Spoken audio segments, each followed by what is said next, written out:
Hey, what's going on, tech heads? Welcome to the Desk Break. Hope you liked the new format.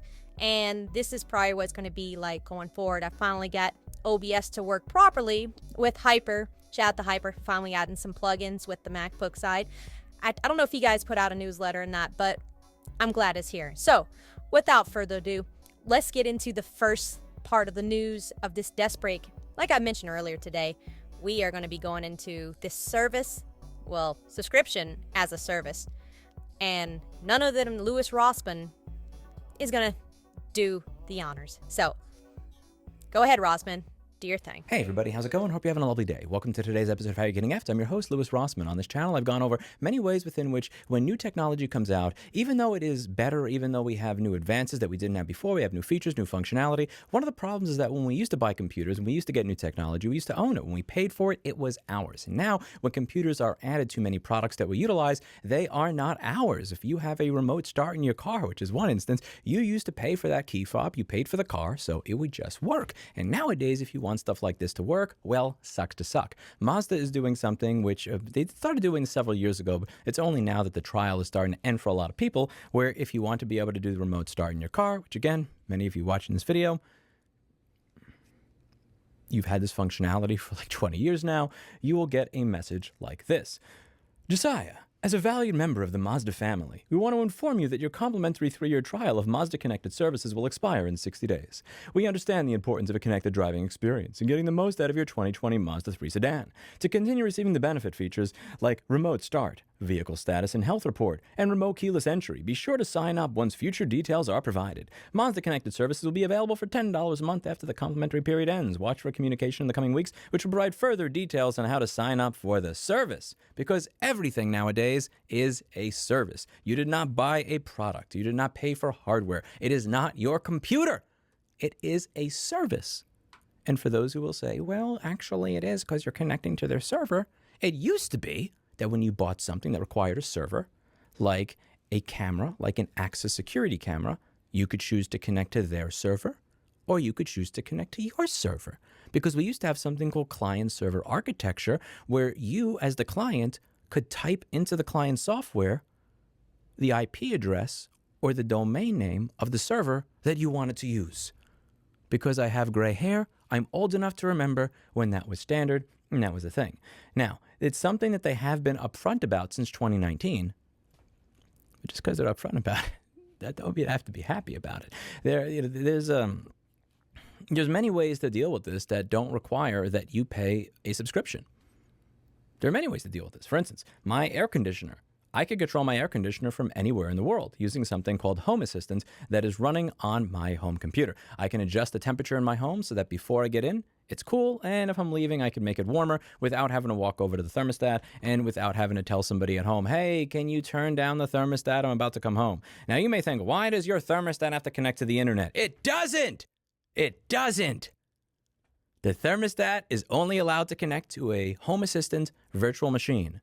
That Home Assistant virtual machine is only allowed to connect to the thermostat and the lights that I have outside. I connect in via VPN, and that particular tunnel VPN is only allowed to connect to the Home Assistant machine. It doesn't even go on the internet, but I can control it from anywhere in the world. It is open source and free. Now, you may be thinking at this point, well, Louis, why doesn't somebody simply develop this for Mazda stuff? You're complaining about this. Why don't you build your own? You should make your own system and make something instead of simply complaining on the internet.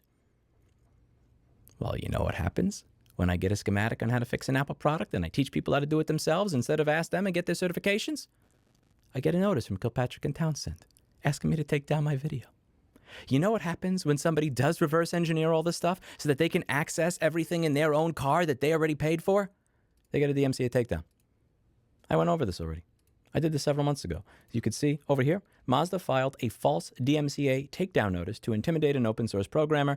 And if you click over here, you will see the DMCA takedown notice that was posed to him. They are claiming, they're going over the idea that I think this was something like an API.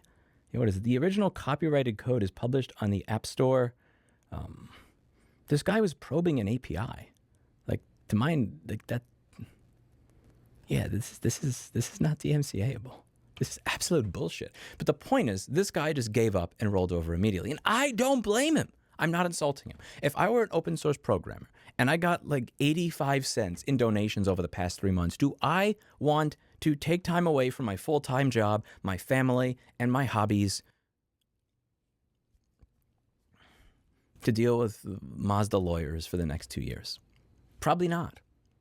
When people decide, fuck this, I'm going to figure this out on my own. I'm going to figure out how to use the computer in my car, that computer that is being powered by a DCM fuse, that is connected to my alternator, that is connected to my battery, that is connected, that is powered by my engine with gas that I put in and I paid for from my fucking car. When I reverse engineer all this shit and figure it out so I can use what I bought and paid for, Section 1201 of the DMCA gets said, well, you can't get around the digital lock even though you paid for it.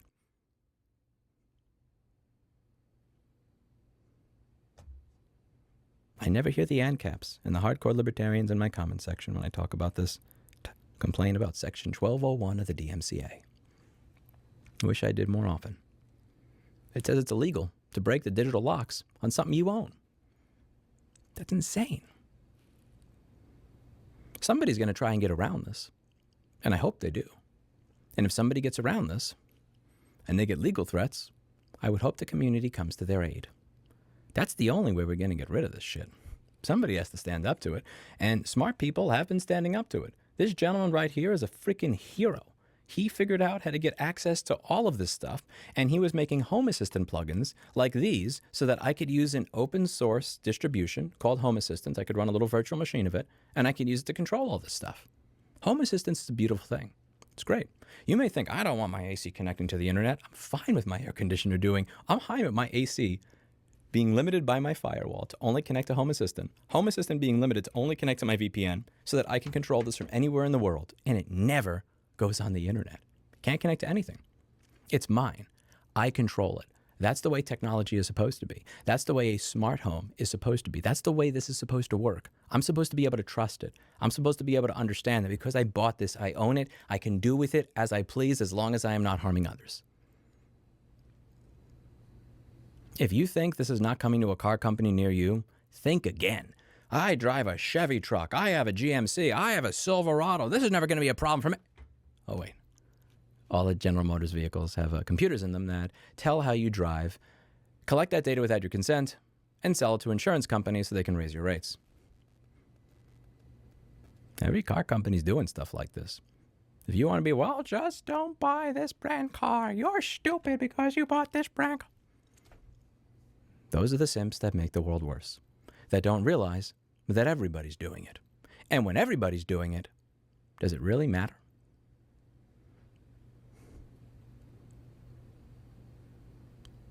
That's it for today. And as always, I hope you learned something. I'll see you all in the next video. Bye now. Like I said, it's better sometimes to hear from the horse's mouth.